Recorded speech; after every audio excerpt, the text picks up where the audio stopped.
Itangazo ryihutirwa rireba abanyarwanda mwese muri rusange, iri tangazo rireba mwese mufite ubwenegihugu bw'u Rwanda, iri tangazo mwese rirabareba, iri tangazo ni irya RBC, iri tangazo ni irihe? Ese RBC iri kudutegurira iki? Ese RBC yadushyiriye iki hanze? RBC yatangaje yuko yazanye imiti mishyashya y'indwara zitandukanye ziri mu Rwanda, ndaba ndetse kuzibabwira kugira ngo mbatere amatsiko. Mubanze mukore subscribe kuri Kidasamura Movie.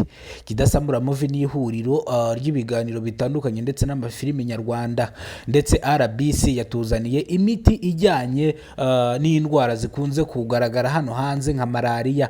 RBC yatangaje yuko haje imiti mishyashya ya malaria, iyi yari isanzweho ntabwo yari ikibasha guhangana n'uno mubu utera malaria, ndetse wayiryaga nigire ikikumarira, malaria ikongera ikagaruka, mbega yaturishaga malaria n'ikire.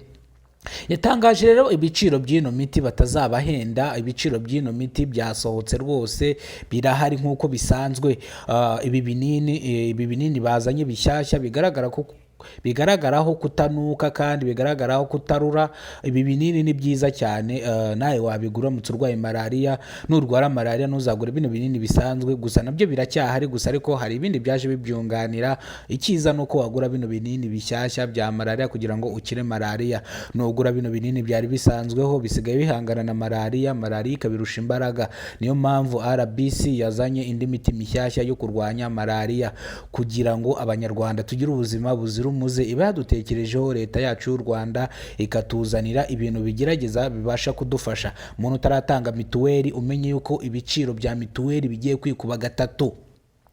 Tanga mituweli hakiri kare, ibyiciro bitandukanye, icyiciro cya kabiri n'icya gatatu kuzamuka. Icyiciro cya mbere iri tangazo ntago rikureba. Mu mitangire ya mituweli murabizi yuko icyiciro cya mbere mutangirwa mituweli na leta, ibi ntago wowe bikureba habe namba habe na gato. Ni imiti ya malaria ntago ikureba kuko ntago wabona ubushobozi bwo kuyigondera. Jya ku kigo nderabuzima ujyane mituweli, imiti bayiguhera ubuntu ya malaria. Umuntu rero utabasha kujya kwa muganga, inyarukire muri farumasi yawe. Imiti ya malaria ikwaritemo yari isanzweho, mbashije kubabwira yuko ntago ikibasha kuvura malaria. So iyi ari incamake y'amakuru rero ngiye kubagezaho. Hano makuru nitwurinzwe n'Imana Emmanuel, abanze kuzona rya Kidasamura Movie. Mukurikirane ano makuru, reka tuyarambure mu buryo bugize gutya. RBC yatangaje yuko yashyize hanze imiti ya malaria. Imiti yari isanzwe yitwa Kwaritemu ntago yabashaga kuvura malaria nk'uko bikwiye, ndetse umuntu yayivurishaga yarangiza akongera agafatwa akarwara. RBC niyo mpamvu yatekereje kuzana imiti mishyashya kugira ngo ihashye malaria. Twirinde agakoko gakwirakwiza malaria, ndetse turyama mu nzitiramibu nk'uko bikwiye. Nk'uko iri tangazo navuze yuko ritareba abantu mufite mituweli, iri tangazo ntago ribareba. Impamvu ritabareba, mwebwe mwihutire kujya kwa muganga mwisuzumishe murebe ko nta malaria murwaye, imiti murayiherwa ubuntu.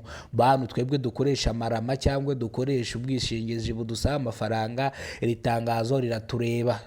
Iri tangazo riratureba muri rusange, koko ubu ngubu ku mafaranga asanga ibihumbi 3 wabonaga Kwaritemu z'abana batonya zibasha kubavura. Kwaritemu z'abantu bakuru zihagaze ibihumbi 5, ariko iyi Kwaritemu yaje iri kugura ibihumbi 9.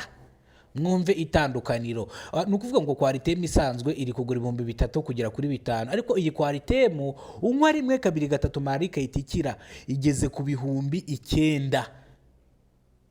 Wabyumvise? Ariko impamvu abantu batumbagiza imiti bakayishyira kwa kino giciro nuko nabo baba bayirangoye. Ariko nko mu bigo by'ibanze, mu bigo bya leta, iyi miti ntago ibihenze. Iyi miti ujya kwivuza na mituweli yawe, iyi miti bakiguhera ibiceri 300 cyangwa ibiceri 400 bitewe n'icyiciro urimo. Iri mu cyiciro cya mbere utanga ibiceri 200 byonyine bakaguhereza imiti. mwumve uburemere bwa bino binini uburyo bishobora kuvura malariya pe. Ngaho namwe ni mubyiyumvire, mugende mu maforomasi, muntu urwaye malariya nkurarikiye kugura ino miti mishyashya RBC yadushyiriye hanze kugira ngo tugire ubuzima buzira umuze. Iri ni itangazo rero rya RBC yari yatangaje kuyu wa gatandatu tariki 14 z'ukwezi kwa gatandatu mwaka wa 2025, ndetse nk'uko RBC bayatubwiye ngo dutangaze ano makuru abanyarwanda mwese muyamenye. So mugire umunsi mwiza, ubuzima buzira umuze, Imana ibaha amafaranga ndetse ibahe n'umugisha. Murabizi yuko ikiganiro cyacu ntakagaruka, mukwe subscribe kugidasamura amavuta cyo kubana umunsi ku munsi. Umuntu ugize ikibazo kwino nkuru cyangwa ku biganiro tugende dukora, watwandikira kuri ya nimero dusanzwe tubaha. Ciao ciao, Imana ibahe ubuzima.